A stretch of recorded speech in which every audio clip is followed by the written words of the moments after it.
It's Joshua Donald E. Taylor coming to you today on this 12th day of January, and I made up a little solution of 50% carbon foam and 50% refractory cement. So I'm trying to make a high density cookie that's going to be strong, and I'm just going to go down there like that. So I added 2 caps of carbon foam and 2 caps of refractory cement by volume. So what we're going to do is put it in this little tuna can and mix water with it. When you use refractory cement, it dries, it creates very dense refractory cement. So I thought, well, why not try adding water or mixing it with carbon foam to see if it's going to bond it where it's still going to have its thermal properties. So I need a mixing stick of some kind. Here we go, got a pencil. And I don't know how this is going to mix, but we'll give it a try. Then I'm going to have to leave it dry. Carbon foam tends to repel the water, and the cement absorbs it.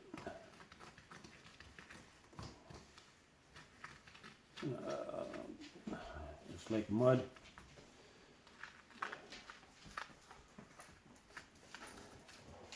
Just have to make sure it's not overly mixed. Make it like a syrup, I guess. Just a tad more. And it does shrink it a little bit when it dries. This is going to be interesting. And once it does dry and still retain its shape, I'm going to have to bake it, leave it air dry, and I bake it in an oven. And that cures the cement. I've been using refractory cement for making my flame pipes for many years. Almost. It is mixing. You just have to make sure it's mixed up good.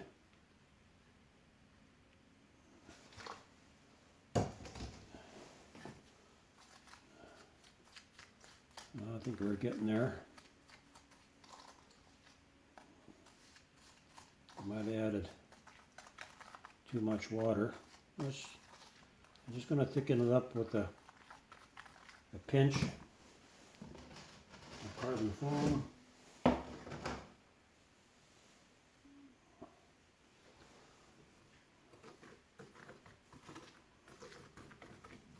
Just want to thicken up the batch. And a pinch of powder.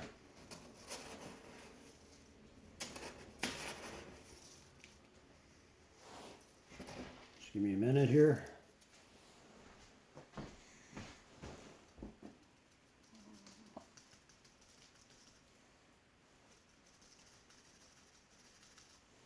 Approximate.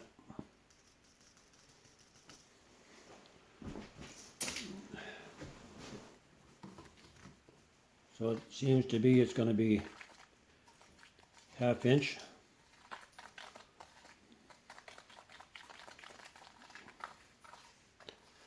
It has to be well mixed.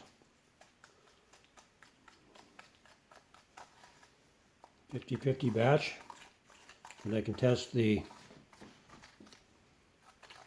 thermal properties on it. Get a real small mixer.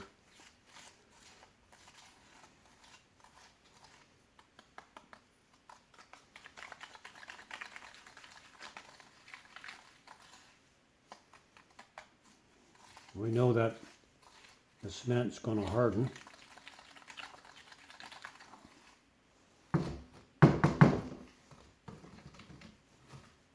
So when it dries,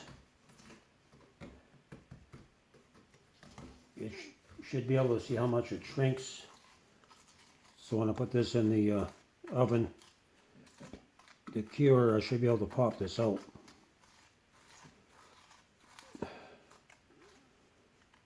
Okay.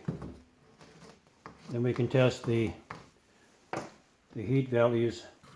So when this is dry and it holds its shape, what I want to do is you just put this over here like this.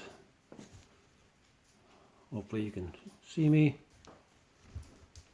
What I want to do is take this and so I want to take a pair of pliers, hold it in front of the flame and measure the backside to see how much thermal transmission there's going to be. And but I think we're on to something. And one other experiment that I like to do, I like to take a copper cap like this and make a thermocouple. A thermocouple is where you take copper wire and steel wire, you wind it together and you heat up the junction, the hot junction, and so you get power coming off the ends of the wire. And instead of doing it that way, I want to use copper and drill a hole and put a nail in here and heat up the bottom, and I should be producing a current. So if I'm successful to that point, then I want to fill up this with carbon foam, because the copper should draw out. It should draw out the heat. Like the inside of the carbon foam.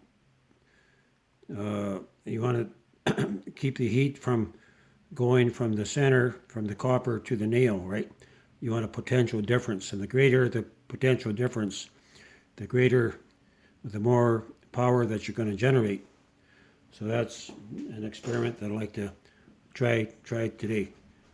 Okay, I'm going to end it here. This is Joshua Taylor coming to you with another carbon foam experiment here in Boston Bar, British Columbia.